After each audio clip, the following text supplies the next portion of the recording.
Hello friends, ആണ്ടൂസ് വ്ലോഗിലേക്ക് എല്ലാവർക്കും സ്വാഗതം. ഞാനിപ്പോൾ ഉള്ളത് തമിഴ്നാട്ടിലെ തഞ്ചാവൂര് മതിലിൽ നിന്നുമല്ല, നമ്മുടെ സ്വന്തം കോട്ടയത്ത് കറുകച്ചാൽ ശാന്തിപുരത്തുള്ള പരപ്പുകാട് ശ്രീ മഹാദേവ ക്ഷേത്രത്തിലാണ്. ഇവിടെ വന്നു കഴിഞ്ഞാൽ തമിഴ്നാട്ടിൽ വന്നൊരു ഫീലാണ് കേട്ടോ. വളരെ പ്രകൃതിരമണീയമായ സ്ഥലത്താണ് ഈ ക്ഷേത്രം സ്ഥിതി ചെയ്യുന്നത്.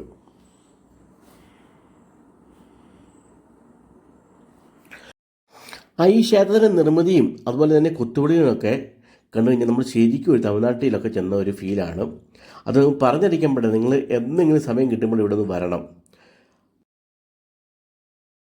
അങ്ങോട്ട് പോകുന്ന വഴികളും ഏകദേശം ഇതുപോലെയൊക്കെ തന്നെയാണ്. വളരെ പ്രകൃതിരമണീയമായ സ്ഥലമാണ്. മെയിൻ റോഡിൽ നിന്ന് ഒരു 300 മീറ്റർ പോയി കഴിഞ്ഞാൽ ക്ഷേത്രം എത്തും. ഇതൊക്കെ പ്രൈവറ്റ് റോഡാണ് കേട്ടോ.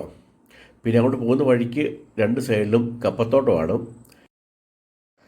പിന്നെ നമ്മൾ അങ്ങോട്ട് ഇറങ്ങി ചെല്ലുമ്പം കാണുന്ന ഒരു സീനായത് കേട്ടോ. നമ്മൾ ശരിക്കും അത്ഭുതപ്പെട്ടു പോകും. ഇങ്ങനെയൊരു സ്ഥലത്ത് ഇങ്ങനെയൊരു ക്ഷേത്രം ഉണ്ടോ എന്ന് തന്നെ. നമ്മൾ ശരിക്കും ഒരു തമിഴ്നാട്ടിലൊക്കെ ചെന്ന ഒരു ഫീലാണ് ഇങ്ങോട്ട് വന്നു കഴിഞ്ഞാൽ കേട്ടോ. നോക്കി അടിപൊളിയാണ് കേട്ടോ. എന്ന് വെച്ചാൽ ഒരു നല്ല ഉയരവും എല്ലാം ഉള്ളൊരു ക്ഷേത്രമാണിത്.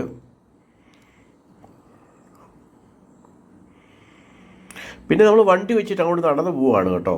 ആ ക്ഷേത്രത്തിൻ്റെ അടുത്തുകൂടി നടന്നു പോകണം. ഒരു 2.5 ഏക്കറിലാണ് ഈ ക്ഷേത്രം സ്ഥിതി ചെയ്യുന്നത്. ഇവിടെ ദർശനത്തിൻ്റെ സമയം എന്ന് വെച്ചാൽ രാവിലെ 5:30 മുതൽ 10 മണി വരെയും വൈകിട്ട് 5:30 മുതൽ 7 വരെയാണ് ഇവിടെ ദർശനത്തിനുള്ള സമയം. 85 അടിയുള്ള കൂറ്റൻ ഗോപുരങ്ങളാണ് ഈ ക്ഷേത്രത്തിൻ്റെ പ്രത്യേകത കേട്ടോ. തഞ്ചാവൂരിലെ ശില്പികൾ 15 വർഷം എടുത്താണ് ഈ ക്ഷേത്രം പൂർത്തീകരിച്ചത്.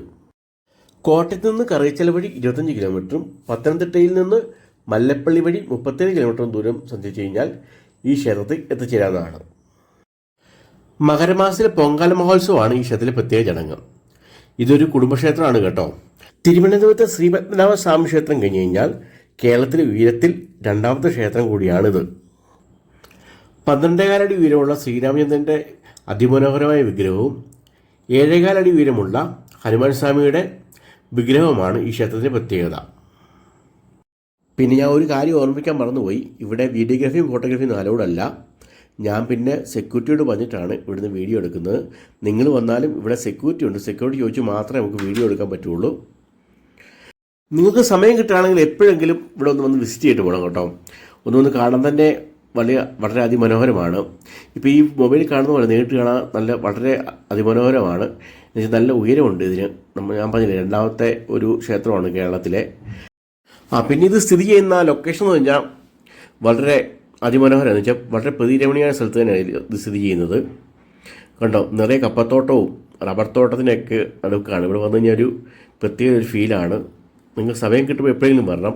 അപ്പോൾ നമ്മുടെ വീഡിയോ ഇവിടെ വെച്ച് വൈൻഡപ്പ് ചെയ്യുകയാണ്. വീഡിയോ ഇഷ്ടമായി കഴിഞ്ഞാൽ ലൈക്ക് ചെയ്യുക, സബ്സ്ക്രൈബ് ചെയ്യുക, കമൻറ്റ് ചെയ്യുക. ഓക്കെ, അടുത്ത വീഡിയോയിൽ കാണാം കേട്ടോ.